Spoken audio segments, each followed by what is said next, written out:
As expected, Gunther and AJ Styles' feud is continuing with some high stakes, so we'll see what's going to happen there. We'll also see what's happening with Maxxine Dupri, The Rock, and more.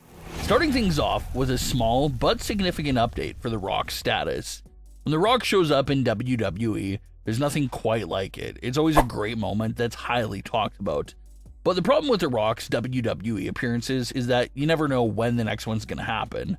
So that fact can leave things just hanging up in the air in limbo for an unknown amount of time.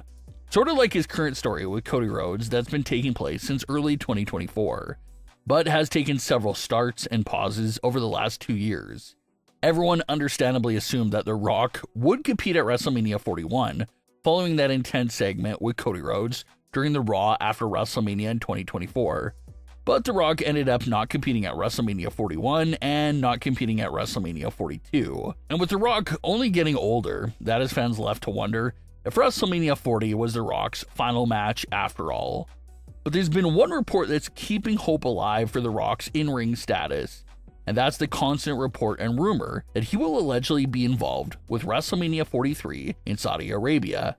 Reports have been claiming for several months now that Saudi Arabia is serious about having The Rock on the card, and that WWE is reportedly going all out to make it happen. Well, for the first time ever, The Rock addressed the WrestleMania 43 rumors in a recent interview. The Rock didn't get into any specifics about what his actual status is for the event, but what he did say is that he had several great conversations with the company about WrestleMania 43 and doing business together for that event. So with The Rock saying that good business conversations have been in play there, that does give us more hope to the idea of seeing him back inside the ring, potentially for the final time at WrestleMania 43 in Saudi Arabia in 2027. We've discussed potential WrestleMania 43 opponents for The Rock in times past, and those predictions are still the exact same. If this is going to be it for The Rock, if WrestleMania 43 is going to be the final match ever for him, Roman Reigns or Cody Rhodes still remain as the top two options. Roman Reigns versus The Rock is a dream match that has been teased by both men in the company for many, many years now. They were even going to give us that match in 2024, but that was taken off the rails by Cody Rhodes' movement. But some fans are still holding on to that dream match between The Rock and Roman Reigns. The Rock versus Cody Rhodes is a match that honestly makes more sense at the moment than the match against Roman Reigns. The Rock pinned Cody Rhodes at WrestleMania 40. He made Cody's life a living hell in 2024, and then in 2025, The Rock arranged that whole beatdown to Cody Rhodes from John Cena and Travis Scott. So there's a lot of bad blood and story potential that's still strongly there, so that could be the big WrestleMania 43 program. And considering WWE's new obsession with having Gunther retire everybody, feels like you gotta add Gunther to the list of potential final opponents for The Rock. If they're gonna go all in on this career killer gimmick, maybe Gunther does have a strong chance of being The Rock's final opponent as well. But at least right here in this exact moment of time, the chances of The Rock competing at WrestleMania 43 seem pretty decent. So that could mean that this same time next year could be an exciting road to WrestleMania if The Rock truly is involved after all. Speaking of Gunther and final matches, let's dive back into the Gunther versus AJ Styles feud, because it appears that they're taking this in a certain direction. Gunther and AJ Styles first met in the ring a few weeks ago on Raw, that saw Gunther use a sneaky tactic of tapping out in an area that the referee could not see. It fooled AJ to let go of the hold. The referee did not call for the bell because he didn't see it, and Gunther won. Well, this week's Raw saw AJ Styles say that he'll do anything for a rematch against Gunther, and after giving it some consideration, Gunther said he'll only give AJ Styles a rematch if AJ puts his career on the line in the rematch. After thinking about it all night, AJ Styles agreed to Gunther's terms and conditions. It'll now be Gunther versus AJ Styles at the Royal Rumble, with AJ's career being on the line. If AJ loses this match, he's to retire immediately and end his farewell year in the month of January.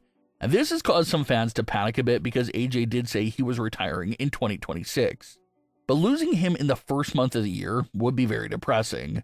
So what could be going on here with this feud, and what direction could it be headed? It seems like they're setting up a trilogy of matches between Gunther and AJ Styles, and how Gunther and AJ will be headed into that third match with one win apiece. Gunther won the first matchup with a sneaky tapping tactic that he used. Now for this second matchup at Royal Rumble, AJ Styles is winning. His career will be saved here in this matchup. But AJ may not win cleanly. AJ may play slimy right back at Gunther and win at the Royal Rumble under a technicality like a disqualification or a countout. Therefore, Gunther is protected from taking a pin or tapping out, but AJ still walks out of that match as the winner with his career still intact. So AJ would survive the match at Royal Rumble in that fashion, and now Gunther will be the one begging for the rematch. And this would set up the third and potentially final match at WrestleMania 42. Since their first two matches did not really feature a straight-up winner, this third match at WrestleMania will finally feature a clean winner, and that could be Gunther. Gunther could also get AJ to put his career on the line again at WrestleMania, and this time there will be no escape for AJ Styles. He loses the match and is forced to retire at WrestleMania 42. That seems to be the extremely predictable and basic route for Gunther and AJ Styles' feud. Hopefully all that is wrong and there's some big twists and turns along the way. Hopefully AJ stays competing past WrestleMania 42, but a lot of fans could see AJ losing to Gunther with his career on the line at WrestleMania. AJ never made it clear if he was sticking around to the end of the year, and in 2025 he did say that he probably wouldn't be wrestling by summer 2026. So that also what makes it seem like the WrestleMania 42 retirement angle seems even more realistic. It's the biggest show of the year. It does not get much larger than that for a career send-off. So a lot of fans feel like that's exactly what's being set up at the current moment with this feud. So expect AJ to survive at Royal Rumble against Gunther, but come WrestleMania 42, AJ Styles may be out of time. A brand new storyline kicked off on Raw this week that has the potential to be a strong non-title feud in the women's division, and that's Maxxine Dupri versus Natalya. Non-title feuds in the women's division are extremely rare to see, so it's great to see that we're seeing a new one here that has a lot of potential. Maxxine Dupri is a character that's gone through a lot of hurt in her first few years on the main roster. She was booed by the live fans early in the career, and betrayed by her mentor, Chad Gable, as well. After Chad Gable lost his mind and betrayed her, Natalya took Maxxine under her wing and became her new mentor. Natalya opened up about the dungeon for Maxxine and allowed her to do all her training there, and even in the vignette from a few weeks ago, Maxxine Dupri made Natalya tap out during a training match. So it seems like a classic case of the student starting to surpass the teacher just a bit. That's exactly what's happening. Natalya took Maxxine in as a rookie who did not know much about wrestling at the start, but Maxxine is just coming off an Intercontinental title reign, so she's coming up right now. But Natalya, on the other hand, her last singles title reign was nearly 10 years ago. So it seems like a classic case of jealousy here between Natalya and Maxxine Dupri. Natalya had no issue training Maxxine at first, but now that Maxine's really breaking through, winning titles, and becoming a household name, that's where Natalya draws the line. So that's why Natalya had to screw Maxxine out of the Intercontinental title match, and now we'll see a non-title feud between Natalya and Maxxine that has potential to be very gritty and personal, considering their former deep bond and friendship. But what are your thoughts on today's stories? Leave your comments below, don't forget to subscribe with all notifications on, and leave a like if you enjoyed. Thanks for watching, guys.